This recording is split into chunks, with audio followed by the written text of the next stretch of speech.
diopter, which is the one third of the total refractive power of the eye.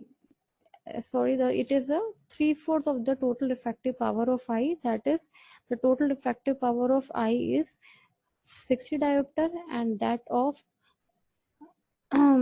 cornea is 45 diopter. Then the histology, there are 6 layers: anterior epithelium, Bowman's membrane, central stroma, Dua's layer, Descemet's membrane, endothelium.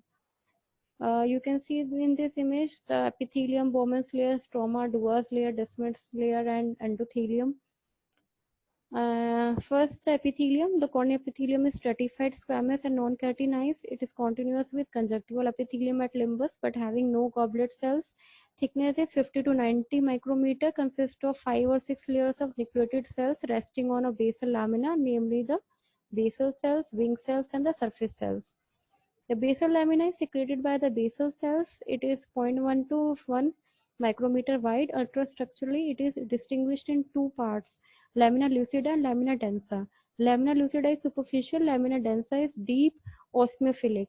Then epithelial turnover. The early study suggested that the epithelium replaced approximately weekly by division of basal cells and the older shell from the surface. It is now recognized that the germinative region lies at the limbus. The stem cells and the cells migrate at a very slow rate to the center of cornea, which may be as long as the ear.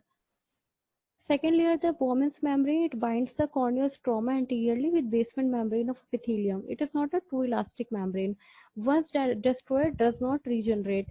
Shows considerable resistance to infection and injury. Third layer is the stroma, which is 0.5 mm thick. The stroma or substantia propria occupies about 90% of the total corneal thickness. Composed of corneal collagen fibrils, keratocytes, and extracellular ground substances, the lamellae are arranged in many layers, 200 to 250, and are parallel to each other. The anterior one-third stroma has a lamella are thin, and in the posterior two-third of the stroma, the lamella is larger. Next layer is the Dua's layer, which was discovered by Dr. Harminder Singh Dua at the University of Nottingham in 2013. It is a fourth layer which is 15 microns thick. It is a strong layer and impervious to air. Fifth layer is the Descemet's membrane. It is a strong homogeneous layer. It is a basement membrane of endothelium made up of the collagen and glycoproteins. It is elastic. It can regenerate. It has a resistance to chemical agents, infection, and pathological processes. The peripheral rim of Descemet's membrane is the internal landmark of the corneal limbus, and also it is the anterior limit of the trabecular measure, which is called the Schwalbe's line. Then the last layer is the endothelium. Corneal endothelium is a simple squamous epithelium. Endothelial cells are hexagonal, which forms a continuous mosaic pattern, best seen in specular microscopy. Cell density at birth is 6,000 cells per micrometer square, and in young adults 2,500 to 3,000 cells per square millimeter.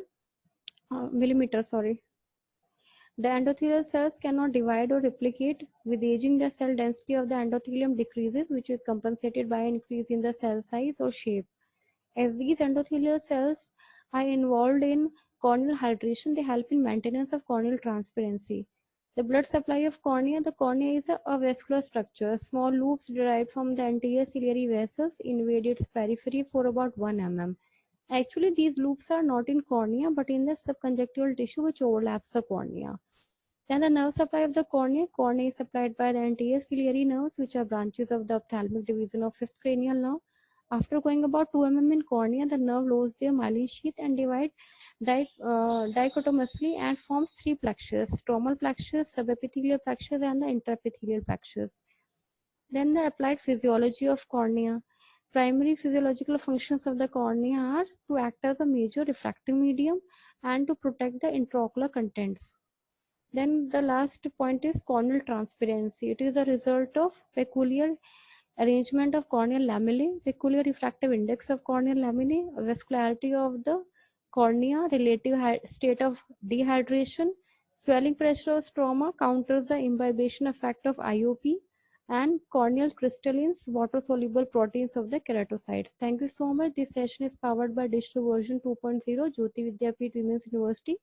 I hope you are satisfied with my digital session. If you have any query, please write in the comment box. I will resolve it. Thank